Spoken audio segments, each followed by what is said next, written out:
5. mikrofon. Bütün Kırgızstan Madumarov. Урматтуу кесиптештер. Эртең менен саат 10'da башталгандан бери бир тараптуу сөздү уктук.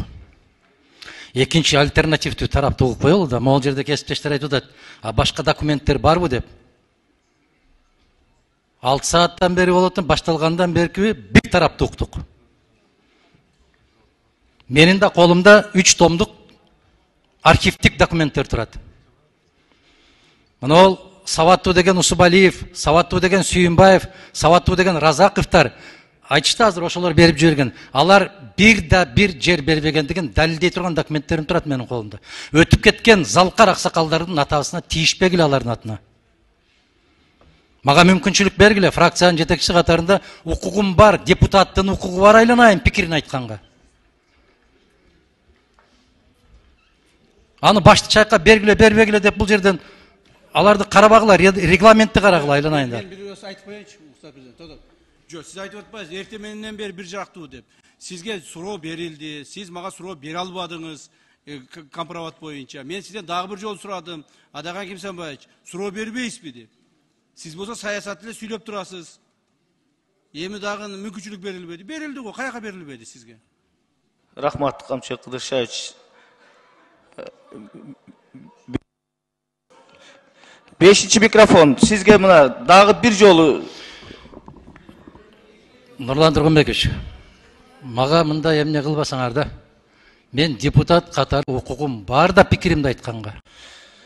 Бул бир жагы. Экинчиден мага суроо бере албадыңыз деп. Жооп бере албаганыңардан бербей атам мен суроону. Мен коллегаларга кайрылайын деп атам. Архивдик мындай документтер бар. Буларды кайда алып барабыз деп.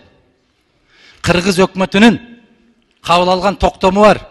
Могу жерде окулган токтомдордун бүтүндөй баарын четке каккан токтом бар. Акматбек Сүйүнбаев кол койгон токтом бар. Кечээ могу жерде бир баатыр болду. Турдакун Усубалиевди китеп жаза бербей ушул маселени көтөрүш керек эле деп. Ким фамилиясын да билбейт экенмин. Турдакун Усубалиевдин кезинде кайра токтомдорду кабыл алып Жогорку Кеңеш 2004-жылы кайрылганбыз Жогорку Кеңеш. Өзбекстандын Жогорку Кеңешине. Ошол документтер бар, бирок алардын баарын катып коюп көзүңүзгө көрсөтпөй атат да, урматтуу кесиптештер. Мага мүмкүнчүлүк бергиле, 10 мүнөттүн ичинде мен кайсы документтер бар экенин айтам, бүттү. Башка эч нерсе айтпайм. Бир сөз саясат жок ал жерде. Тек гана мыйзамдуу кабыл алган тарыхый токтомдор. Ушуга дагы мүмкүнчүлүк бербей турган болсоңор, анда бул Жогорку Кеңеш, не деген Жогорку Кеңеш болдук биз? Биз чечим кабыл алып атабыз. Бирөөнүн короосу кетип барткан жок. Бирөөсүнүн суусу кетип барткан. Бул мамлекеттин маселеси жөнүндө кетип бартат маселе. Титиребегиле, мен суранам сиздерден. Убакыт берип койгула, 10 мүнөттүн ичинде эч нерсе өзгөрүп кетпейт. Анын үстүнө мына Тышкы иштер министрине бере турган суроолорум бар. Айтып аткан мезгилде, ынандыргыла, ишендиргиле, добушуңарды бере бергиле, ким токтотуп атат? Ансыз да башкы прокурор депутаттарды чакырып алып, ошол жерден бардык өткөргөнүн угуп атабыз биз, күндө угуп атабыз. Качан башкы прокурор ушу добуш берердин алдына чакырчу эле? Качан видео звонок кылып ГКМБга доклад берчү эле?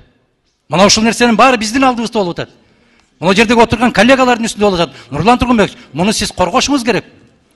Качан добуш берердин алдында ушу күч структуралары депутаттарды чакырып алып коркутчу эле? Бул уят маселе. Өтө чоң уят маселе.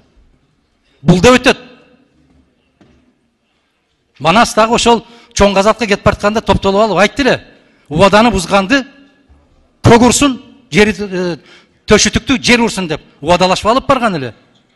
Өзбекстан убадасын аткарбагандыгы жөнүндө тарыхый документтерди айтып берейин мен 10 мүнөттүн ичинде. Биздин кыргыз жетекчилери биз муну кабыл албайбыз деп бекитпей койгон могул азаматтар доклад берип аткан протоколдорду. Токтомдор бар ошондой биздин колубузда. 10 мүнөт суранып атам мен. Тарыхтын алдында суранып атам. Нурлан Тургунбекович,